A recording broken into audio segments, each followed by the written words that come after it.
रोटारी club पक्षर सुखिला खाद्य और ration सामग्री बंटन स्थानीय अग्रसन भवन ठारे 550 जन असहाय परिवार को यही राशन सामग्री बंटन कार्यक्रम होइथिला। अमेरिका रे रहुथिबा ओडिया परिवार ओडिशा सोसाइटी ऑफ अमेरिका ओसा और रोटारी क्लब रो मिलित उद्यम रे असहाय लोकमानकु राशन सामग्री बंटन करा जायथिला। कोरोना काल रे असुविधा रे रहुथिबा असहाय परिवार मानकु एही राशन सामग्री बंटन करा जायथिला।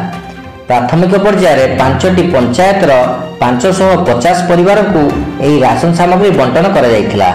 आगामी दिन में भद्रक अन्य सबु ब्लॉक मानकरे एभली कार्यक्रम नेबा नै सूचना दिया जायछि। आजिर कार्यक्रम में रोटारी क्लब रो बहुत सदस्य जोग दैथिले। भद्रक रु विष्णुप्रिया दास का report, Rudra news live.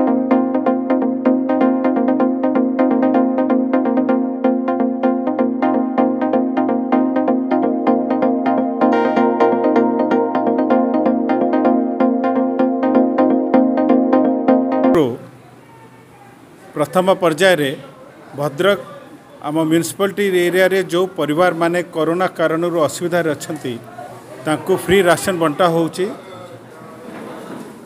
5टा panchayat लोक मानक 550 लोक को दिया होची।